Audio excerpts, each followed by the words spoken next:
23 साल तक जब एक मशहूर बॉलीवुड अभिनेत्री कहीं गायब रही, उसकी ना कोई फोटो, ना कोई खबर, ना कोई पता, और जब अचानक वापस लौटी तो क्या बनकर। मैं आ गई हूँ केपी साहब, मगर ये मत सोचना कि मैं तुम्हारी मर्जी से आई हूँ। अब जबकि वो अभिनेत्री भी नहीं, भगोड़ी भी नहीं, तो फिर क्या।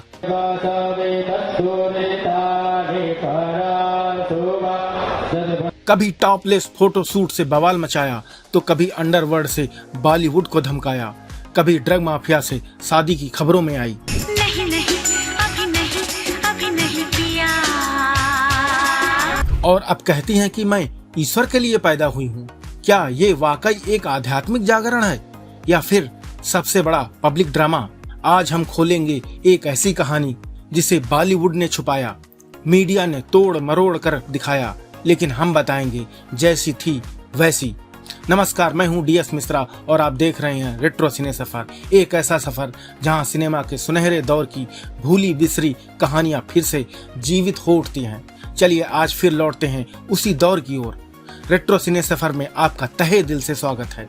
आज इस सफर में लाए हैं ममता कुलकर्णी की रियलिटी चेक स्टोरी। एक वक्त बॉलीवुड में ये शीर्ष अभिनेत्रियों में से एक हुआ करती थी और ये कई सुपरहिट फिल्मों का हिस्सा भी रह चुकी हैं। ये चांद कोई दीवाना है। इस एक्ट्रेस की क्यूटनेस हर किसी को अपनी तरफ खींच लेती थी और उनकी बेमिसाल खूबसूरती पर हर कोई फिदा हो जाता था। एक्ट्रेस पर फिल्माए गए गाने व डांस दर्शकों को खूब पसंद आते थे।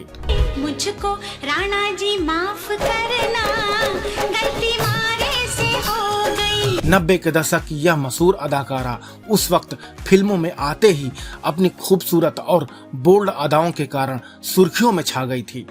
अपने डांस व अभिनय कौशल से उस वक्त की तमाम शीर्ष अभिनेत्रियों को कड़ी टक्कर देने लगी थी।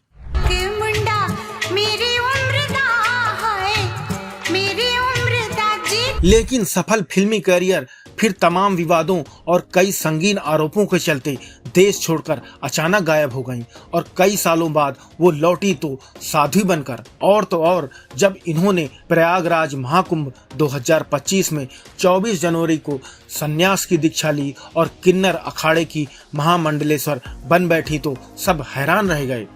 वैसे तो ये अभिनेत्री ममता कुलकर्णी के नाम से जानी जाती हैं, लेकिन महामंडलेश्वर बनने पर उनका नाम यामई ममता नंदगिरी हो गया। पहली नजर में ये घायल हो गया। 90 के दशक में टॉप एक्ट्रेस रही ममता कुलकर्णी जब फिल्मों में थीं तब भी विवादों के चलते सुर्खियों में छा गई थीं, और जब ममता कुलकर्णी ने आध्यात्म की दुनिया में ऊंचा पद हासिल किया तब भी विवादों ने उनका साथ नहीं छोड़ा। उनको जब महाकुंभ के दौरान किन्नर अखाड़े ने महामंडलेश्वर की पदवी दी तो कई संतों के विरोध का सामना करना पड़ा और उन्हें इस पद से हटा दिया गया था। संतों की आपत्ति थी कि ममता कुलकर्णी संन्यास मार्ग के कठोर अनुशासन में रहने के बजाय वो सन्यासी भेष में एक सांसारिक जीवन जी रही हैं। हालांकि तमाम विरोध के बावजूद कुछ दिनों बाद दोबारा फिर से इनको महामंडलेश्वर बना दिया गया। ब्रह्मचर्य का पालन करना पड़ता है और उस परंपरा में इन पोंगापंथियों को, नाचने गाने वालों को लाकर।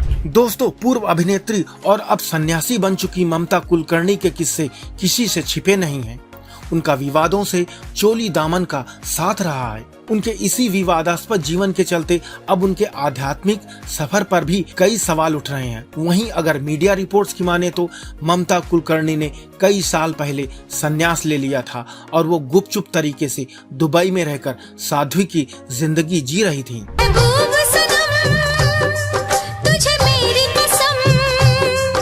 लेकिन फिर ऐसा क्या हुआ कि 23 सालों से अधिक समय तक गायब रहने के बाद अब यूं अचानक ममता ने खुलकर आध्यात्म के रास्ते पर चलने का फैसला किया, और कैसे विवादों के चलते इनका शानदार फिल्मी करियर पूरी तरह से तबाह और बर्बाद हो गया। और क्या आप यकीन कर पाएंगे कि कैसे ग्लैमर की दुनिया का चमकता चेहरा काले साम्राज्य के अंधेरों में खो गया।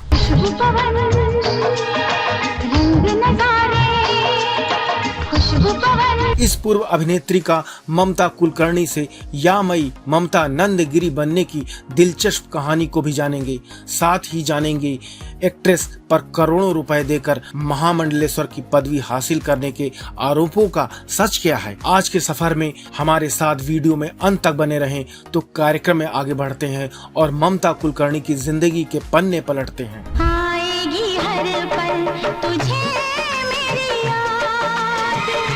ममता कुलकर्णी का जन्म 20 अप्रैल 1972 को मुंबई के एक मध्यम वर्गीय मराठी ब्राह्मण परिवार में हुआ था। इनके पिता मुकुंद कुलकर्णी मुंबई में कमिश्नर थे। उनकी 2 बहनें हैं। उनकी शिक्षा जुहू के सेंट जोसेफ हाई स्कूल में हुई। वह अपने स्कूल में नाटकों और सांस्कृतिक कार्यक्रमों में अक्सर भाग लिया करती थी। ममता ने 1991 में अपने करियर की शुरुआत तमिल फिल्म नन्बर्गल से की, जबकि साल 1992 में उनकी पहली हिंदी फिल्म मेरा दिल तेरे लिए रिलीज हुई, जो कि तमिल फिल्म नन्बर्गल की हिंदी रीमेक थी। इसके बाद वो तिरंगा, वक्त हमारा है, क्रांतिवीर, करण अर्जुन, आंदोलन, सबसे बड़ा खिलाड़ी और बाजी जैसी सुपरहिट फिल्मों में नजर आईं। ममता को साल 1993 में फिल्म आशिक आवारा के लिए बेस्ट डेब्यू एक्ट्रेस का फिल्म फेयर अवार्ड भी मिला था।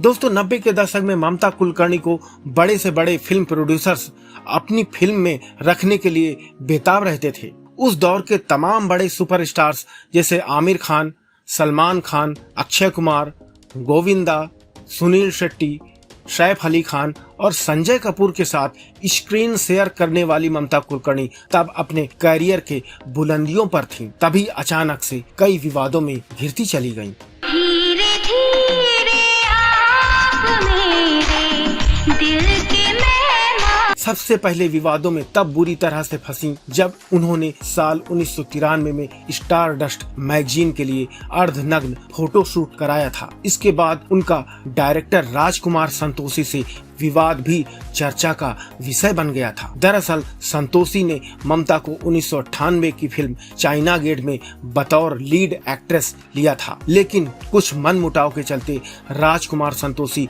ममता को फिल्म से बाहर निकालना चाहते थे। खबरों के मुताबिक ममता द्वारा अंडरवर्ल्ड से प्रेशर दिलवाने के बाद राजकुमार संतोषी ने उन्हें फिल्म में रखने के लिए विवश होना पड़ा। यहाँ तक कि बाद में ममता ने राजकुमार संतोषी पर सेक्सुअल हैरेसमेंट का भी आरोप लगाया था। कोई जाए तो ले आए, मेरी लाख दुआएं पाए, मैं तो पिया की गली में तो। हालांकि यह ममता कुलकर्णी के शानदार करियर के लिए घातक साबित हुआ। उसके बाद वह बहुत ही कम फिल्मों में दिखाई दी और उन्हें धीरे धीरे फिल्मों में काम मिलना ही बंद हो गया। उनकी आखिरी सफल फिल्म अभिनेता संजय कपूर के साथ 2001 की छुपा रुस्तम थी। साल 2002 की फिल्म कभी तुम कभी हम के बाद फिल्में कम मिलने की वजह से तंग आकर ममता ने फिल्म इंडस्ट्री ही छोड़ दी और अचानक दुबई चली गईं। एक वेबसाइट के मुताबिक एक्ट्रेस ने अपने करियर में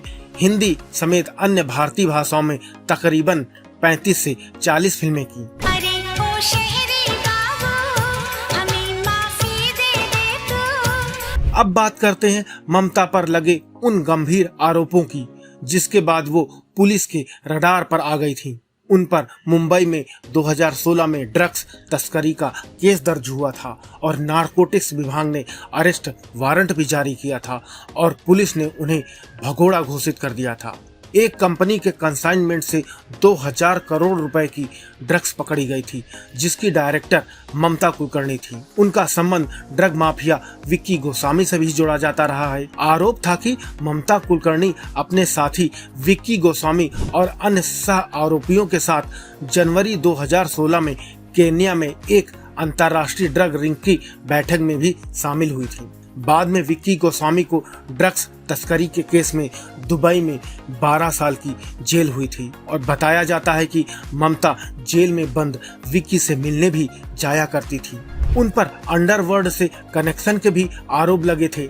हालांकि अगस्त 2024 में बॉम्बे हाईकोर्ट ने ममता कुलकर्णी के खिलाफ 2016 के ड्रग मामले को खारिज कर दिया और सारी कार्रवाई को स्पष्ट रूप से तुच्छ और परेशान करने वाला। तुमको देखा और हो गई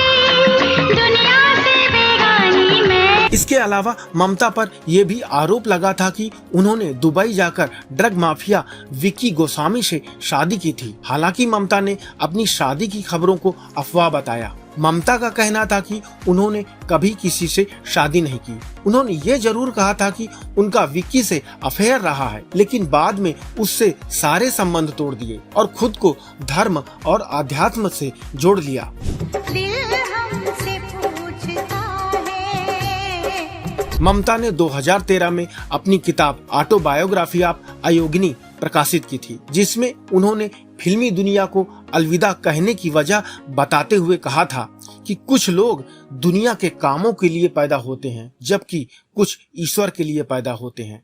मैं भी ईश्वर के लिए पैदा हुई हूँ। ममता कुलकर्णी ने अपने महामंडलेश्वर बनने के फैसले के बारे में मीडिया से बात करते हुए कहा था, सब महाकाल और आदि शक्ति की इच्छा शक्ति है। मुझे जब महामंडलेश्वर बनने का मौका मिला था तो मैंने एक दिन का समय सोचने के लिए लिया कि मुझे यह पद लेना चाहिए या नहीं। और जब उन्हें यह पता चला कि किन्नर अखाड़े के महामंडलेश्वर को किसी चीज की बंदिश नहीं है, यहाँ पर अन्य 13 अखाड़ों जैसी कठिन तप साधना भी नहीं है, स्वतंत्र रहकर धार्मिक रूप से कुछ भी कर सकते हो, तब उन्होंने यह निर्णय लिया।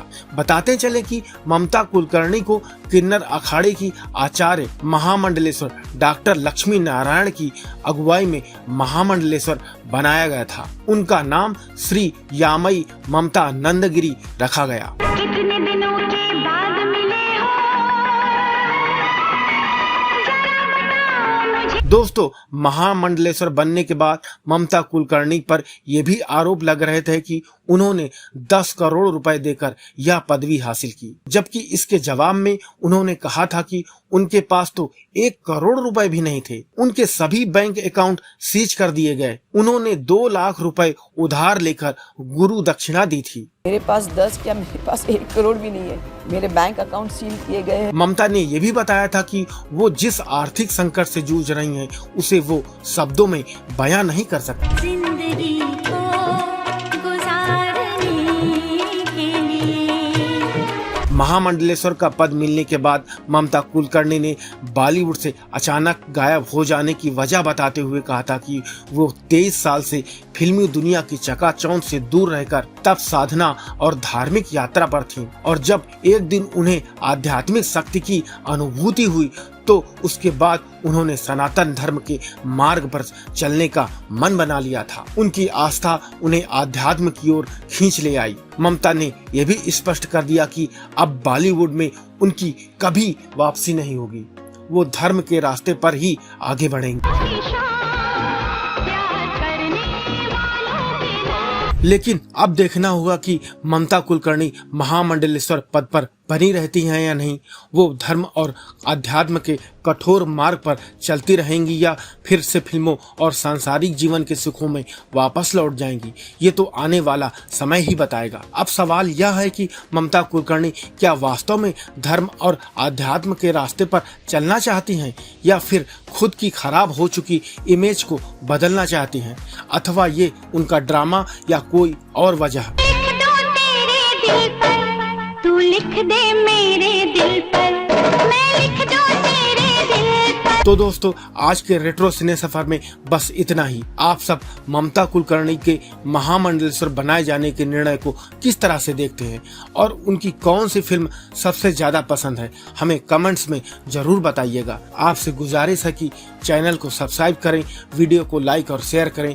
मिलते हैं अगले सफर में, तब तक के लिए इजाजत चाहूंगा। नमस्कार।